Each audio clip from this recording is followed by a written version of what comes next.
एक बहुत प्रख्यात और समझदार टीचर अपनी क्लास में 50 विद्यार्थियों की परीक्षा लेने में व्यस्त थे। सभी विद्यार्थी अपना अपना टेस्ट पेपर लिखने में मग्न थे। तभी अचानक एक विद्यार्थी हड़बड़ाकर खड़ा हुआ। वह बड़ा ही परेशान लग रहा था। उसकी ऐसी हालत देख टीचर ने उससे पूछा कि क्या हुआ, क्या तुम्हें कोई परेशानी है? उस विद्यार्थी ने कहा कि मेरी कीमती घड़ी किसी ने चुरा ली, जो मेरे पापा ने कल ही मुझे बर्थडे पर गिफ्ट दी थी। टीचर ने कहा कि अभी नहीं यहाँ से कोई गया है, ना ही कोई आया है, तो फिर कैसे कोई तुम्हारी घड़ी चुरा सकता है? उस विद्यार्थी ने कहा, सर, अभी जो 5 मिनट का ब्रेक आया था, तब मैंने अपनी घड़ी इसी टेबल पर रखी थी और जब मैं उसे देख रहा हूँ तो वो वहाँ पर नहीं है। टीचर ने थोड़ी देर तक सोचा और फिर पूरे क्लास से कहा कि मैं जानता हूं कि घड़ी आप लोगों में से ही किसी ने चुराई है, लेकिन मैं इसे आपकी पहली गलती मानकर माफ कर देता हूं। मैं नहीं चाहता हूं कि आप अपनी या दूसरों के नज़रों में गिर जाओ। इसलिए मैं आप सभी से रिक्वेस्ट करता हूं कि सभी लोग अपनी आंखों पर अपने रुमाल से पट्टी बांध लें। सभी विद्यार्थियों ने अपने टीचर के कहे अनुसार अपनी अपनी आंखें बंद कर ली। टीचर ने सभी की जेब एक एक करके चेक करी और उन्हें किसी एक विद्यार्थी की जेब में वह घड़ी मिल गई। टीचर ने उस घड़ी को उसके सही मालिक तक पहुंचा दिया।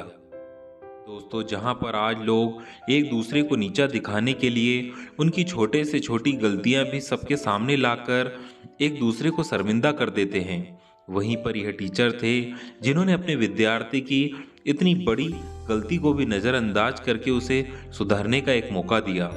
इस घटना को 10 साल बीत गए। इस क्लास के सभी विद्यार्थियों का रीयूनियन हुआ, जहां पर उनके इस टीचर को भी बुलाया गया। इन विद्यार्थियों में जो सबसे ज्यादा सक्सेसफुल हुआ था, जिसका समाज में और देश दुनिया में एक बड़े उद्योगपति के तौर पर नाम प्रसिद्ध था, वह कोई और नहीं, वही विद्यार्थी था जिसने उस दिन घड़ी चुराई थी।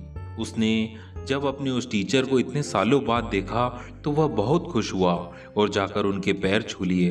वह बोला, सर, मैं आज जो कुछ भी हूँ वो सिर्फ आपकी वजह से ही हूँ, और अगर आज मैं जिंदा भी हूँ तो भी आपकी वजह से ही हूँ। टीचर के कुछ समझ में नहीं आया।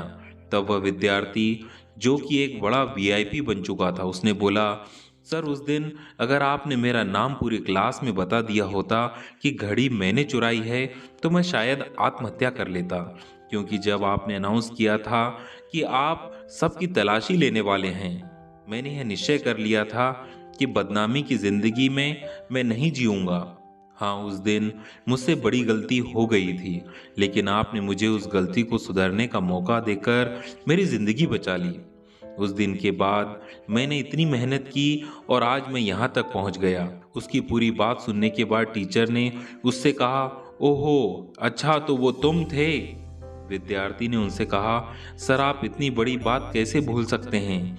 तब टीचर ने कहा, नहीं बेटा, मैं कुछ भी नहीं भूला हूँ, लेकिन तुम सब लोग यह नहीं जानते कि उस दिन सिर्फ सभी विद्यार्थियों की आंखों पर पट्टियां नहीं बंधी थी, तुम्हारे इस टीचर के आंखों पर भी पट्टी बंधी थी, क्योंकि मैं अपने विद्यार्थी को अपनी, दूसरों की या मेरी खुद की नज़रों से गिरने नहीं देना चाहता था।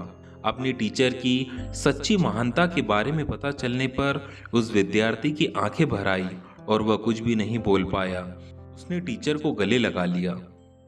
दोस्तों, सच में माफ करना या उससे भी आगे बढ़कर माफ करके एक दूसरा मौका देना, यह किसी के बस की बात नहीं है, लेकिन जिंदगी में कभी किसी को माफ करना चाहो तो ऐसे करना जैसे इस टीचर ने अपने विद्यार्थी को किया था।